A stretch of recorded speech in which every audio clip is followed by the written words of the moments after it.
우리 6번째 부드러운 마음이라고 하는 말씀의 제목으로 주의 말씀 함께 나눠보고자 합니다.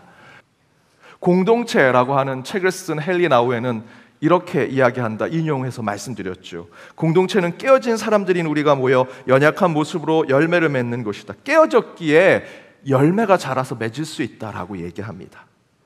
헨리 나우에는 복음의 씨앗을 품을 수 있는 교회는 단단하고 힘센 사람들이 이렇게 함께 모이고 능력 있고 의인들이 똘똘 뭉쳐있는 교회가 아니라 때로는 서로 부족하고 나약한 것을 함께 나누고 서로 때로는 화해하고 눈물로 용서하는 그런 공동체, 우리의 관계성은 때로는 헐거워야 하고요, 단단하지 말아야 하고 연약하고 부드러운 흙이 되는 공동체가 될 때 그 교회의 씨앗이 심겨진다 말씀드렸습니다. 오늘 본문의 에스겔 선지자도요, 패망한 이스라엘이 다시 회복하여 하나님 나라로 새롭게 서기 위해서 26절의 말씀대로 본다면 하나님의 새 영을 마음에 품고 우리 육신이 가진 굳은 마음은 이제 버리고 우리 가운데 부드러운 마음으로 나아갈 때 새로운 이스라엘이 세워진다라고 이야기하고 있습니다. 그래서 오늘 본문의 말씀과 함께 지난주일 그 씨앗이 심겨진 우리 연동의 밭이 부드러운 교회가 되기 위해서 부드러운 마음, 부드러운 영성, 부드러운 교회를 만들고자 하는 메시지를 오늘 함께 나눠보고자 합니다. 그렇다면 그런 부드러운 마음의 교회가 되기 위해 130년 하나님이 부어주신 은혜를 이웃과 나누기 위한 우리 교회가 가져야 할 이 부드러운 신앙의 모습은 무엇이 되어야 하는가? 그 첫 번째는 우리 자신에게 관대해야 한다. 우리에게 관대해야 한다. 그 의미는요, 내 자신을 사랑할 줄 아는 사람이 되어야 한다는 것입니다. 나에게 관대할 줄 아는 사람, 나를 사랑하고 내 자신을 사랑하고 내 자신을 인정하고 나를 건강하게 칭찬할 줄 아는 사람이 되어야 한다는 것이죠. 나를 사랑하지 못하는 사람들은요, 종종 이렇게 얘기합니다. 저 사람이 내 마음에 들어오면 나를 좋아하지 않을 거야. 당신이 내 감정, 내 생각을 들여다보면 나를 한심하게 생각할 겁니다. 나를 별 볼 일 없는 사람으로 생각할 겁니다. 라는 생각을 한다는 것이죠. 보통 건강한 자기사랑, 자기애를 가지고 있지 않은 사람들이 늘 이런 함정에 빠집니다. 타인과 이웃이 내 머릿속에 들어오면 나에게 엄청나게 실망하고 나를 싫어하고 미워하게 될 거야 라고 생각한다는 것이죠.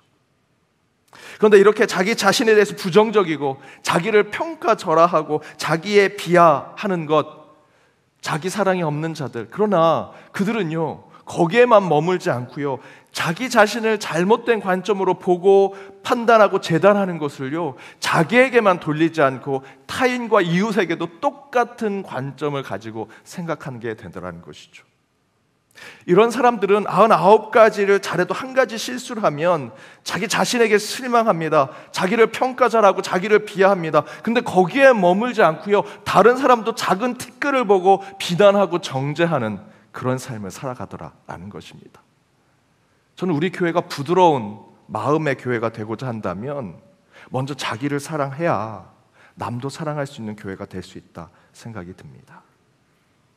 옛 우화에 이런 얘기가 있습니다. 자기 자신을 사랑하지 않아서 늘 강팍하게 살아가는 한 남자가 자신의 삶을 바꾸기 위해서 반려동물을 키우려고 하는데 강아지나 고양이는 많이 키우니 이 사람은 지네를 키우기로 했습니다.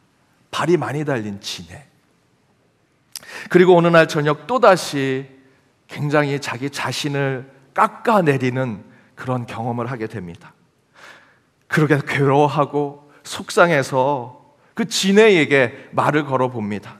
지네야, 오늘 나랑 같이 술 한잔 할래?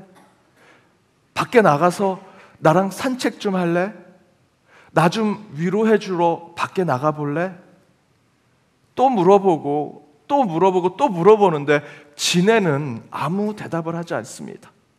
마지막에 되어서 지네야, 내가 지금 마음이 너무 속상한데 좀 같이 해줘라. 그렇게 얘기를 해도 답이 없습니다. 그러자 이 사람이 참다 못해 자기도 사랑하지 못하는 자인이 그 강박한 마음을 그 지네에게 이렇게 얘기합니다. 너도 나를 무시하니? 넌 지네밖에 되지 않는데도 너도 나를 무시하는구나 라고 얘기하니까 이 지네가 참다 못해 이렇게 얘기합니다. 이제 그만 얘기하세요. 당신은 발이 2개라 신발만 신으면 되지만 나는 발이 30개라 이제 15개 신발 신었어요. 조금만 기다리세요. 여러분, 여기서 이 남자가 가져야 할 건 다른 것이 아니죠. 지네의 그 상황과 조건을 조금 더 기다려줘야 합니다. 관대한 마음을 가져야 돼요. 나 발 2개, 신발 2개 신었으니까 빨리 나와 라고 하면 안 됩니다. 상대방을 좀 더 생각해야 됩니다. 자기 자신에게도 관대하지 않으니 늘 자기의 선택이 잘못됐다고 생각하고요, 자기 모순에 빠져서 화내고 불평하고 불만하는 일들이 그의 삶엔 점점 많아지죠. 문제는 이것이 자기 자신에게만 머문다는 것이 아닙니다. 이 지네를 키우는 이 사람은 그것을 상대방에게도 공격하고 정죄하더라는 것이죠. 자기를 사랑하지 않으면요, 남도 사랑하지 못합니다. 어느 주보 광고에 이상한 이런 광고들이 있습니다. 실제로 이런 광고들이 꽤 있습니다. 내일부터 사흘간 있을 금식 기도회에 많이 참가하시기 바랍니다. 그 다음이 중요합니다. 참가비는 5만 원이고 여기에는 숙박비와 식비가 포함되어 있습니다. 금식 기도원에 식비가 왜 필요합니까? 또 이런 광고도 있습니다. 다음 주에 있을 예정이었던 평화와 화합을 위한 기도회는 회원들 간의 의견 충돌로 인해 취소되었음을 알려드립니다. 평화와 화합을 위한 기도회가 의견 충돌로. 마지막 이런 광고가 있습니다. 다음 주에는 여전도의 주최로 각 가정에서 필요 없는 물건들을 가져와 싸게 판매하는 선교 바자회를 갖도록 하겠습니다. 잊지 마시고 남편들을 꼭 데려오시기 바랍니다. 여러분, 웃으셨지만 이런 오류들이 이 광고에만 있는 것이 아닙니다. 우리 신앙과 교회 안에 참으로 많습니다. 금식 기도하고는 금식이 끝나면 내가 내일 금식만 끝나면 소고기도 먹고 라면도 먹고 짜장면도 먹고. 여러분, 그러면 왜 금식 기도합니까? 여러분, 금식 기도는요, 내가 그 금식 기도 이후로 경건과 절제의 삶을 살겠다 결단하는 거 아닙니까? 금식 기도 때 응답받으면 그 다음부터 내 마음대로 먹고 사는 것이 괜찮다라는 것이 금식 기도입니까? 아니죠. 그런데 우리는 그런 오류에 빠져 삽니다. 사랑을 주제로 한 수련회를 열어놓고 너희는 가고 너희는 가면 안 돼 라고 차별하고 사람을 나눕니다. 평화와 화합을 위한 기도회를 위해 서로 시간을 정하고 장소를 정할 때 의견이 충돌됩니다. 못하러 평화와 화합을 위한 기도회를 합니까? 교회에서는 형제님, 자매님, 사랑합니다, 축복합니다 라고 얘기하면서 정작 가정에서 내 옆에 있는 남편에게, 내 옆에 있는 아내에게, 내 자녀들에게 사랑 표현 한 번도 제대로 하지 않고 진정한 사랑의 마음을 드러내지 않으면서 교회에서는 사랑합니다, 축복합니다. 진정으로 금식해야 할 때 금식하지 않습니다. 자기 필요에 따라서만 금식하지요. 사랑해야 할 때 사랑해야 되는 모임 가운데 진짜 사랑을 먼저 보여줘야 하는데 그 사랑은 그저 주제에만 나와 있는 겁니다. 교회에서 사랑한다 하면서 정작 가장 가까이에 있는 사람은 사랑하지 않습니다. 혹시 그것이 저와 여러분의 모습 아닙니까? 가장 가까이에 있는 그 친한 사람들과의 사랑도 나누지 못하면서 어떻게 교회와 신앙 안에서 사랑한다, 축복한다 말할 수 있겠습니까? 예전에 김용태 목사님이 이런 신앙의 지도를 하셨다라고 하는 이야기를 들었습니다. 집안에서 제사를 철저하게 드리는 종갓집 맏며느리로 시집간 한 집사님이 본인은 연동교회 교인이요 그리스도인인데 이제 가서 제사를 준비하고 제사에 참여하는 것이 목사님 그게 맞습니까? 저 목사님 그 제사 드릴 때 집에서 나와가지고 교회에서 기도할 겁니다 라고 얘기합니다. 그러자 그 김용태 목사님께서 이렇게 얘기하십니다. 너 교회 오지 마라. 시집의 제사에 더 열심히 준비하고 더 성실하게 최선을 다해 그 제사를 참석해라. 한 번만 그러지 말고 매해, 매년, 매 제사 때마다 최선을 다해라. 그러면 그 진심이 통할 날이 올 것이다. 너 교회 오지 마. 교회 오면 내가 너를 혼낼 거야. 그래서 그 충고를 듣고 그 집사님이 최선을 다해 제사를 준비해 드렸고요.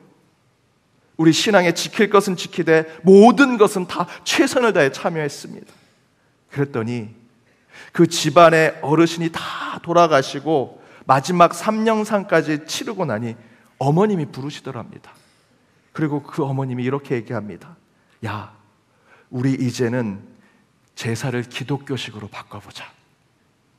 너가 그동안 정말 열심히 최선을 다했으니 우리 이렇게 최선을 다했는데 이제 우리도 목소리 내자. 그러면서 그 집안이 유교식으로 드리던 제사를 기독교식으로 바꾸게 됐습니다. 반전의 하나님. 그 제사에 정성을 다하니 귀신이 그 정성을 받는 게 아니고요, 사람의 마음이 변하더라는 것이죠. 그것을 우리 김영태 목사님께서 그 집사님께 깨닫게 해주신 것입니다. 그래서 그 집안이 전부 전도가 되고 기독교 집안이 되었습니다. 여러분, 먼저 내 삶에 충실하지 않는다면, 내 옆에 있는 사람을 사랑하지 않는다면, 더 깊이 얘기해서 내 자신을 사랑하지 않는다면 남에게 사랑을 베풀 수 없고요, 남에게 선한 모습의 영향력을 보여줄 수 없습니다. 여러분, 성경에 하나님을 사랑하고 이웃을 사랑하는 것에 대해서 뭐라고 증거합니까? 마가복음 12장 30절과 31절에 이렇게 기록되어 있습니다. 우리 함께 읽어보겠습니다. 내 마음을 다하고 목숨을 다하고 뜻을 다하고 힘을 다하여 주 너의 하나님을 사랑하라 하신 것이요, 둘째는 이것이니 내 이웃을 내 자신과 같이 사랑하라 하신 것이라. 이보다 더 큰 계명이 없느니라. 우리에게 큰 계명은 하나님을 사랑하고 우리 이웃들을 사랑하는 거죠. 그 조건이 뭡니까? 30절에 보니 너의 마음을 다하고 목숨을 다하고 뜻을 다하고 힘을 다해라. 너에 대해서 너가 목숨을 다하고 힘을 다하고 뜻을 다하는 너 자신을 향한 그 모습을, 이제 그 모습 그대로 하나님을 사랑하라라고 얘기합니다. 나에 대해서 그렇게 못하면요, 그렇게 하나님을 사랑할 수 없습니다. 31절에 뭐라고 기록되어 있습니까? 내 이웃을 너를 사랑하듯 사랑해라. 하나님 사랑, 이웃 사랑의 첫 번째 조건은요, 나를 그렇게 사랑하고 있는가라는 질문입니다. 나를 사랑해야, 나를 사랑한 만큼 하나님을 사랑하고 이웃을, 내 옆에 있는 자들을 사랑할 수 있다는 것이죠. 사랑하는 여러분, 부드러운 마음을 갖는 신앙은요, 먼저 내 자신을 사랑할 줄 아는 마음을 갖는 것입니다. 나에 대해서 영적인 관대함을 갖는 것, 먼저 나를 용서할 줄 알아야 남을 용서할 수 있습니다. 그렇게 나에 대해 부드러운 마음을 가지고 있어야 남도 이해하고 이웃도 사랑할 수 있는 것이고요, 타인의 마음도 함께 품을 수 있습니다. 더불어 우리 그리스도인들은 먼저 우리의 가정을, 여러분에게 가장 가까이 있는 그 사람을 사랑할 줄 아는 사람이 될 때 부드러운 마음의 신앙을 가진 자들이 될 수 있습니다. 사랑하는 여러분, 여러분 가장 가까운 자들을 가장 사랑하십시오. 그보다 먼저 여러분 자신을 가장 사랑하십시오. 그때 하나님을 사랑할 수 있고 이웃을 사랑할 수 있는 부드러운 마음이 여러분 가운데, 우리 연동의 재단 가운데 이루어지리라 믿습니다. 그 사랑의 마음, 그 부드러운 마음을 품고 살아가시는 이번 한 주가 되시길 주님의 이름으로 축복합니다. 두 번째, 130년 하나님이 부어주신 그 은혜를 이웃과 나누기 위해 우리가 가져야 할 부드러운 마음의 신앙은, 나를 사랑했다면 남에게 친절하고 겸손하라라는 것입니다. 리더십을 이야기하는 곳에서 카리스마에 대한 얘기를 많이 하죠. 이 카리스마라는 것은 하늘에서 부어진 은혜, 하늘에서 부어진 축복이라는 뜻을 갖고 있습니다. 그러니까 이 카리스마는 그리스어로 본다면 위에서 아래로 내려왔다라고 하는 의미를 가지고 있죠. 그래서 리더십을 얘기하는, 지도력을 얘기할 때 굉장한 명령을 하고 권위를 가진 자들, 능력을 가진 자들, 강력한 메시지를 주는 자들에게 사용되는 표현이기도 합니다. 하지만 최근에 이 카리스마라고 하는 리더십의 표현을 정확하게는 무조건 명령하고 지시하는 리더십으로만 얘기하지는 않습니다. 도리어 리더십의 원래의 의미는 실제로 초대교회에서 많이 사용했습니다. 성령의 임재 가운데 카리스마에 대한 이야기들이 많이 나와서 그 카리스마는 하나님의 은혜, 우리가 뭐 할 수 있는 것이 아니죠. 하늘에서 부어진 하나님의 선물, 하나님의 축복을 얘기하는 것인데, 물론 불과 같이 우리에게 뜨겁게 임재하는 것으로 강력한 우리 안에 능력을 가질 수도 있지만 위에서 부어지는 것은 불만 아닙니다. 비둘기 같은 평화로운, 그 평온한 성령의 임재가 있을 수도 있고요, 물과 같이 우리를 부드럽게 하고 자연스러운 것으로 리더십과 또한 지도력을 가질 수 있는 성령의 능력이 임재하기도 합니다. 실제로 이런 카리스마에 대한 리더십을 연구했던 여러분이 잘 아시는 피터 드러커는 15년 동안 수많은 CEO와 사회적 리더들을 연구했습니다. 그리고 그가 내린 결론은 이것입니다. 내가 만난 효율적인 리더들의 유일한 공통점은 그들에게 뭔가 없다는 것이다. 저 뛰어난 회사와 저 뛰어난 기업을 일구었는데 그들 안에 뭔가 있겠지라고 찾아봤더니 피터 드러커는 이렇게 얘기합니다. 별거 없더라. 그들은 카리스마가 거의 없었고 그 말하는 것 자체도 별로 이용하지 않더라. 그 단어가 뜻하는 바대로 행동하지도 않더라 라고 얘기합니다. 피터 드러커는 기업과 회사를 경영하기 위해 강력한 권위적인 카리스마를 가진 리더들이 많았을 것이라 예상했는데 실제로 진짜 리더로 서 있는 지도자들은 겸손했고요, 자신의 뜻과 생각과 의지가 실제로는 별 볼 일 없다고 늘 생각하는 자들이라는 것입니다. 그럼에도 불구하고 늘 두려움 없는 리더십을 발휘하는 자들이었다. 기업 안에서 놀라운 성과와 결과를 내놓았을 때에도 항상 조용히 자신을 낮추고 겸손하게 행동하고 조심스러운 태도와 수줍은 모습을 항상 보여주고 상대방에게 정중하고 부드러우며 말없이 나서지 않는 섬김의 자세를 보이는 자들이더라. 진짜 카리스마가 있는 자들은요, 겸손합니다. 상대방에 대해서 부드럽습니다. 그렇게 되기 위해서 우리는 세상을 향해서 친절하고 겸손하며 부드럽고 선한 태도를 보여주는 교회가 될 때 이 교회도요, 그 복음의 씨앗이 심겨질 수 있는 부드러운 하나님의 밭이 될 것이다. 저는 이런 교회가 외유 내강의 교회가 되지 않을까라는 생각이 듭니다. 우리는 복음을 강력하게 지키되 세상을 향해서는 한없이 부드럽고 선한 마음을 품는 자들. 제가 안수받고 첫 목회 사역지로 간 곳의 담임 목사님은 한국교회, 그 당시 한국교회 가장 무섭기로 유명한 목사님이었습니다. 제가 그 교회에 지원을 했더니 하나같이 다 절대로 가지 말라고 얘기합니다. 너 가면 중간에 죽을지도 몰라 라고까지 얘기하셨습니다. 내가 아골골짝 어디라도 복음 전하러 죽으러 가려고 목사가 됐는데 어디든 뭔 상관이냐 라고 했는데 하나같이 열이면 9은 절대 가지 말라고 딱 두 사람만 제게 그래도 가라라고 얘기했습니다. 제 아버지하고 제 아내였습니다. 죽으러 간다니까 그래도 가라고 계속 얘기합니다. 그래서 그것이 하나님의 말씀이라 믿고 갔습니다. 모두가 no라고 했을 때 yes라고 얘기하는 소수의 사람들의 의견을 듣고 그것이 하나님의 말씀이라 믿고 갔습니다. 갔더니 그 9명이 맞았습니다. 너무 죽을 것 같았습니다. 너무 힘들었습니다. 그 목사님이 매번 제가 설교가 이렇게 끝나고 가면요, 저를 부르십니다. 그리고 막 혼을 내십니다. 너 그렇게 설교하면 안 돼. 그 자세가 뭐야?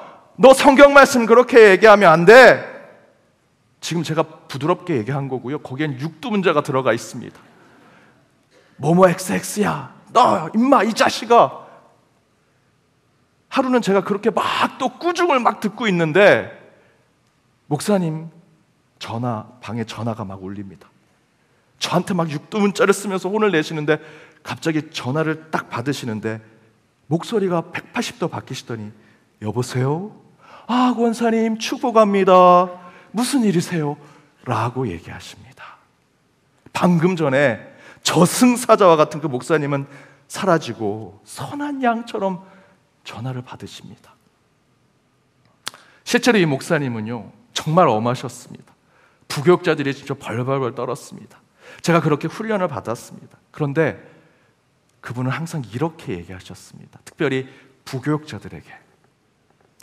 자기 자신에게는 혹독하게, 그러나 성도들에겐 친절하라. 하루는 제가 그 단원 목사님 모시고 비서처럼 제가 목사님을 모셨었는데, 먼 곳에 행사가 있어서, 예배가 있어서 목사님을 모시고 가던 중에 목사님이 이런저런 얘기하시면서 목사님께서 우리 교육자들에게 왜 그렇게 혹독하게 하시는지를 제게 얘기해 주셨습니다. 그분은 이렇게 얘기하십니다. 목회지는, 교회는 영적 전쟁터다. 전쟁이 지금도 이루어지고 있는 곳이다. 거기에 목회자는 소대장이 되어서 전선으로 나가는 자들인데, 소대장이 된 너희들이 그 전선을 지켜내면 너희의 양떼들은 평온하고 행복하게 될 것이다.